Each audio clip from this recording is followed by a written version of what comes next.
good, Real Talk Squad? This is Miles, and listen to Real Talk with Miles Johnson. Today's episode, I'm here with my man Michael Clark.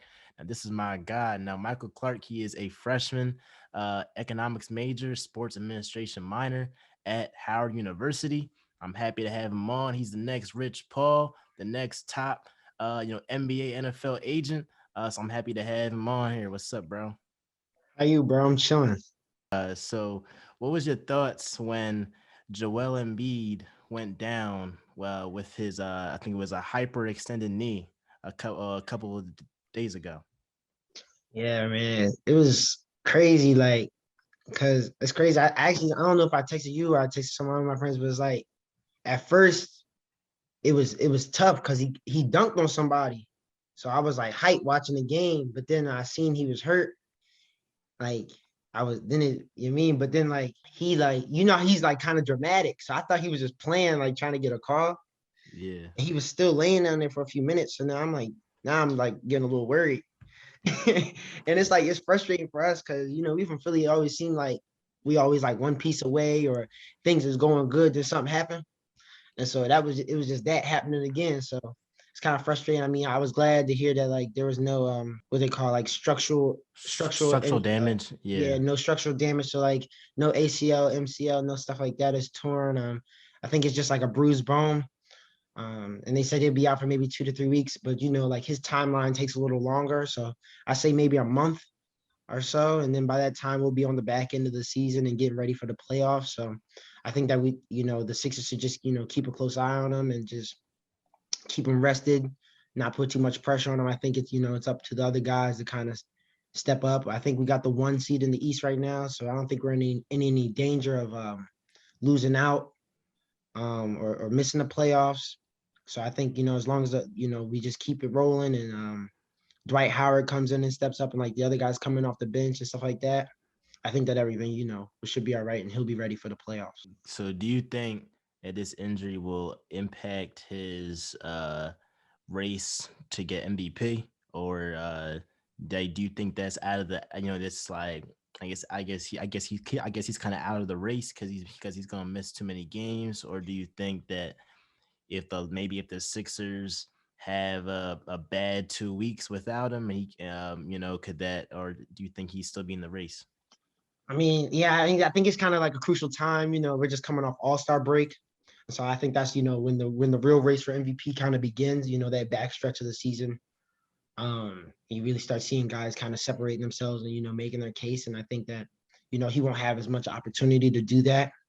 I mean, I'm pretty, we're biased. I think he's been making his case, this whole time. It's one of those awards where it's kind of a voters award and there's voter fatigue and it's kind of prisoner of the moment. So I don't really know everything that goes into it. I think he's made a great case. I think Jokic has made a great case.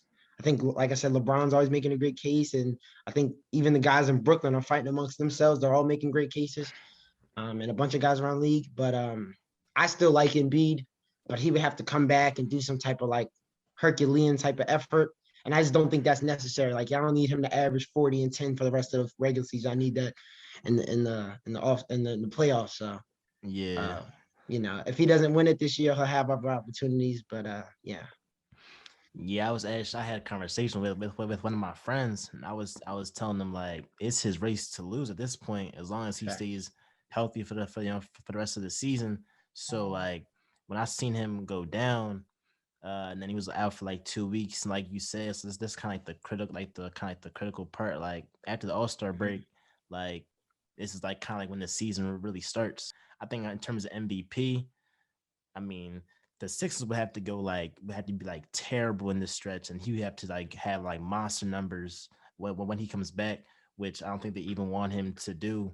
They just really want everybody to be healthy by the playoffs, by a playoff time, and then maybe they can get a run in, get to the finals or whatever, or give Brooklyn a run for their money. But I think in terms of MVP, that's kind of like out of the Yeah. question now. I kind of feel bad for Embiid because I do feel like I'm a Brown fan. I feel like he should win it every year, but like Embiid was really has been playing like the MVP.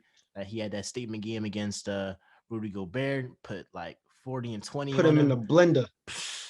There The was like, blender. It was what? bad. Yo, Got bad for Rudy. It yo, got got real bad. bad.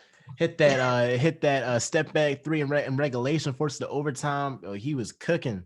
But I'm gonna have to, as a Sixers fan, I have to. I'm gonna expect guys like Ben Simmons, Tobias Harris to really step up, but especially Ben Simmons. 'Cause I've been on him. I've been saying he's a bust for a number one overall pick. I'm probably tripping on for that one. That's probably tripping. But like, Yes. but like, but like he's really got to like be aggressive. Like he has some games where he'll shoot the ball 20 times or maybe like 15 times, 18 times, and like he'll have a lot of points. Like that, he had like sometime in March, it was like a stretch that he was averaging like 23 points or whatever.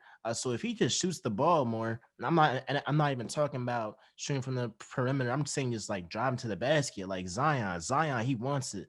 You can talk about Giannis, but Giannis wants it. Like he gonna drive no matter what, and they know what he's gonna do, but he's gonna drive. It's like so, I need Ben Simmons to really take on that role as the best player of the team, and really take and take a lot of shots, and just be aggressive for the whole entire game.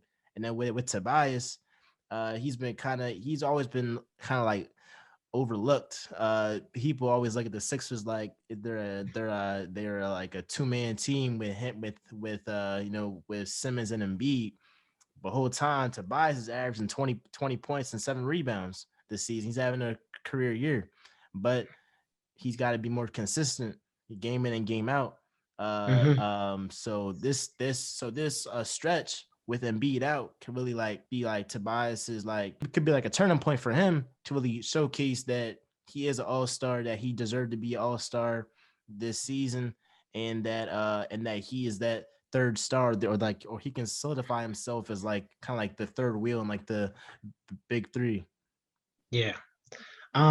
It's funny you say that about Ben. I actually kind of feel the way you feel about Ben, I feel about Tobias. I mean, I think the thing about Ben, I think he kind of has that kind of LeBronish type of thing where his approach to the game is more like let the game come to him. He makes the smart basketball play. He's super high IQ, super physically talented and all that stuff. And like he doesn't even need to force it. Like it just comes natural. Like for some of us, especially like guys from Philly and stuff like that, and like just the culture of sports and basketball here is like you want a guy with kind of like that AI type of mentality, that dog, but like that doesn't mean that Ben Simmons is like a scrub or like a simp or whatever. Like he still do what he need to do. And like I think where he lacks, and like obviously, we make fun and stuff about like him refusing to shoot the ball. But like for him having that one weakness, and obviously come playoff time, like that becomes a bigger thing, a bigger problem, and an easier thing for defenses to key on. I think that he makes up for it in so many other ways. His playmaking, his size, he's a great defensive player. I think, like I said, I Defensive think player of for the the year. second year in a row, MVP and Defensive Player of the Year could go to this or should go to the same guy on the same team. But like I mean, two guys on the same team. But I'm biased. I think Ben Simmons is Defensive Player of the Year, and I think he makes a great case. He can guard positions 1 through 5, and I think that's great for him. But I think the thing with Tobias, I think with how the Nets look and how Boston looks, and even how we even saw like how Miami did last year in the playoffs, and they still have that same core team, like just showing what they can do in the playoffs. The playoffs is different, and like, and then whoever comes out of the West, presumably the Lakers, but like even the West got some bad guys out there, and so it's like I need like a more consistent type of thing from Tobias. And I don't want to like make outlandish demands or like sound crazy or like he's still like because like the ball's not mainly in his hands. It's still like you said, it's Joel, then it's Ben. But like I think the rest of the guys on the team have all stepped up in a major way lately. I like a lot what I'm seeing from Seth Curry, from Thibault as another defensive guy. Um, I like Maxey a lot. I think the Sixers did great with him, getting him in the first round. I think he was a steal. But I think like you said, like Tobias is averaging what, like 20 and 7 right now. Like I kind of need like an average of like 23, 24 and 8.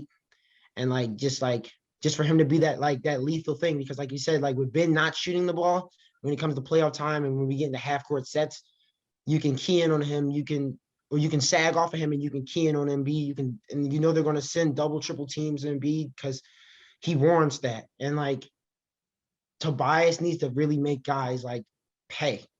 And like, not that they're going to leave him or slack off of him or anything like that, but like I just think that he needs to bring. Obviously, he brings great stuff on defense. He's like 6'9", 6'10", but I think on offense, like even though he's a great scorer now, like he needs to be like super super lethal because like the probably what's going to happen Eastern Conference Finals, even Eastern Conference semifinals, they meet the Nets, and I don't gotta say everybody who's on that team. Two of them guys got scoring championships, and like the other guy could get a scoring championship if he chose to.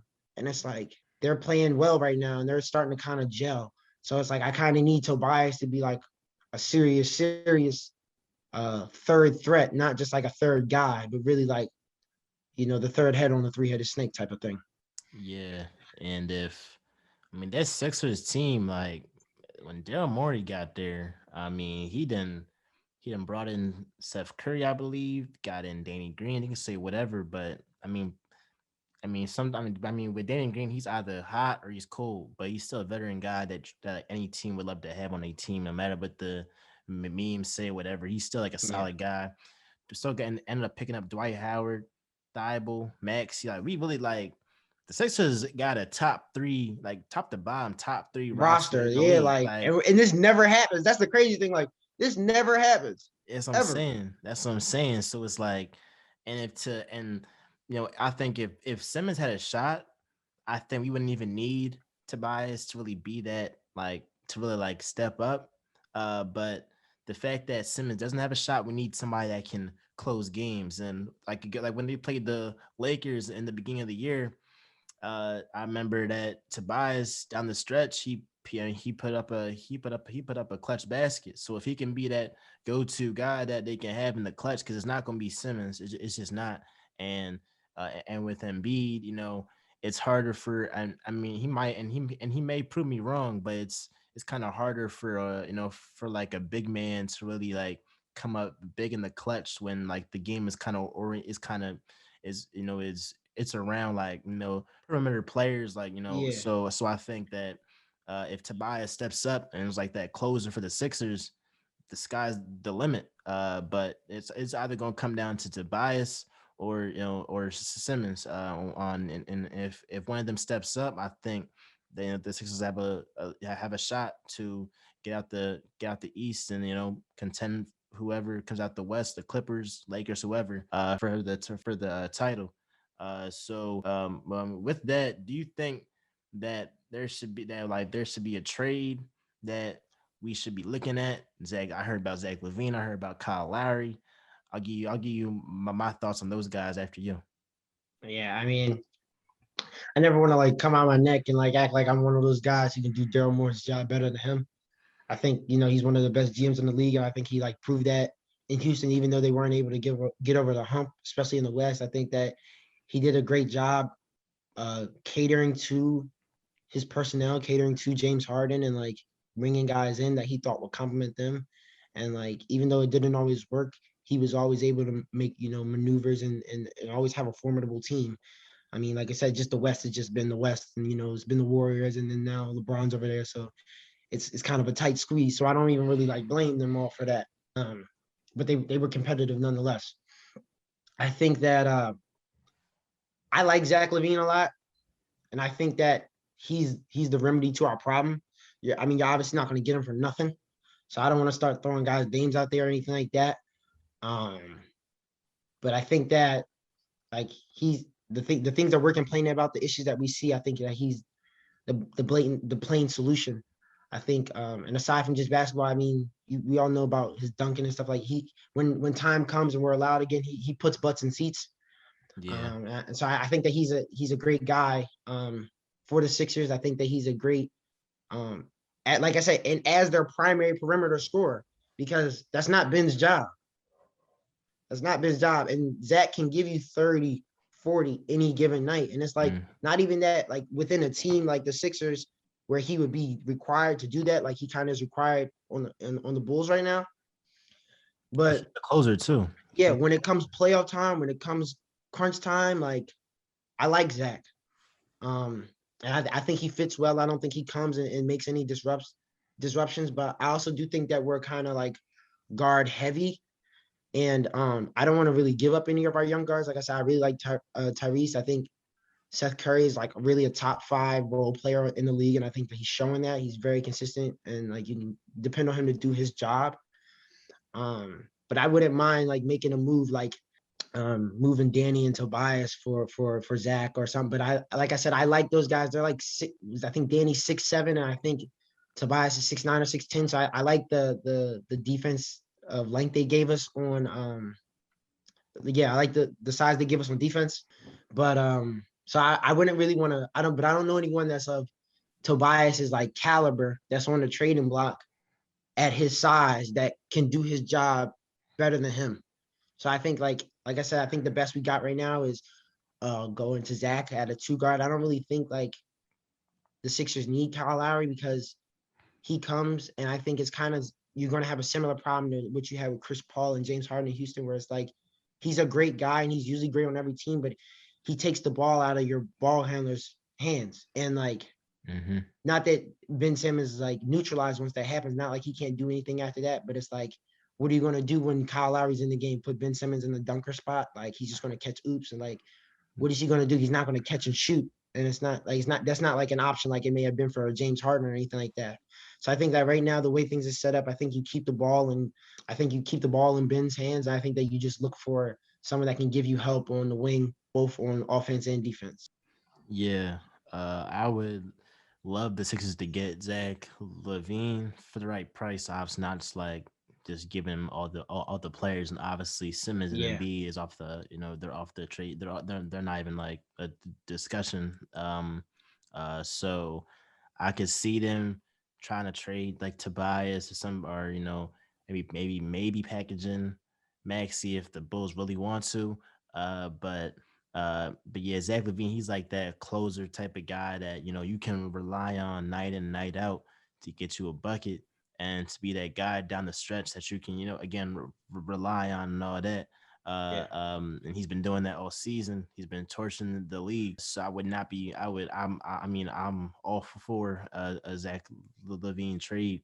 Now, in terms of Kyle Lowry, I don't. I mean, he's a Philly native. That's all cool and all from North Philly, but like, bro, I don't see, especially like what like I feel like we would be better off with the team we got now than adding on Kyle Lowry.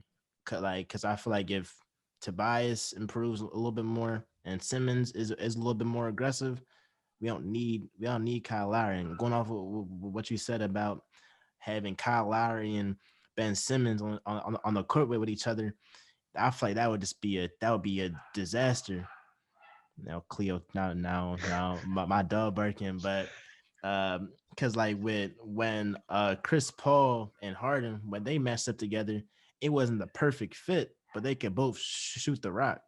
Simmons can't shoot, so it's like he's gonna. So if Kyle Lowry has the ball, same court as Ben Simmons, it's like you kind of yeah, Ben Simmons is just going to be in the paint, or he's not going to really be as effective as he would be if he had the ball in his hands. So I feel like just adding Kyle Lowry would kind of be kind of productive to what they're trying to do and to like Simmons is like improvement and all that. But I'm definitely for a trade with for Zach Levine if they want to. I mean, it's probably not going to happen, but trading like Bradley Beal. But Yeah. that would be I would love You that gotta have to trade sell the too. farm for him, bro. He's too expensive. Yeah. We have to give them the bag. Give them probably Maxi, probably like Green, Tobias, couple picks. Uh, I don't really want to get rid of Max. I ain't gonna lie. I like his game a lot. I mean, now we and you brought it up. We talking about Philly natives. If you really want to bring a Philly native, and if you clip this or put this on Instagram or anybody sees this, tag them. Man, we need either one of the twins or we need cheese. We need champ cheese. We need Philly cheese, man. Dion Waiters, if you seeing this, man, Mike say he needs you to slide oh back home. Dion, slide Dion, Man, because he's what we Philly could need. Like cheese, that's what I'm saying. Like he's a bucket. He'll have the Wells Fargo rocking. Like and you they know what I already mean. got Like fans in there. we could And all that. use Dion. Like he could come in, he could like, you know what I'm saying, or one of the twins, like, they're like what 6'10", and they're 3-and-D guys, and like they're scrappy, they're enforcers. So it's like that stuff that happened with Jared Dudley, that's not flying, bro. Yeah. I mean, Keith and Marcus, they putting paws on him. They not playing that. So that's what I'm saying. One of them, I think that they'd be a great addition just to Philly, like as far as trying to win a chip and like just like the identity of the team as a whole. I think that they'd be really good for an addition. If that's like the direction you're looking. But yeah, I just wanted to say that, man. After you got your chip cheese, man, come home, man. Come We to need you. Philly. Come to Philly. I We don't even need you, know man. where. I don't think he's been in the league. I think Lakers released. I don't know what happened with him, I think but he retired for the season. He was like, here, let me just cool out, man. He's just going on tour, got his ring. I don't know where he at right now. But look, yo, if you hear this, I'm saying if you reading this, if you see this, fly home, man. We come on, need you. Cheese. We need you, Cheese. I mean, this concludes the episode. I appreciate you for coming on, bro. No doubt, Be bro. sure to follow my man on the gram. I'll probably have it in the in the description down below. Yeah, If athletes watching this is the future Rich Paul. So yeah. connect with him, network, all I that. mean, You sign on the feel me? dotted line, man. Sign on the Try. dotted line. I mean, You know. But again, bro, I appreciate you for coming on, taking time out of your appreciate day you having me, to bro. learn Most this. definitely.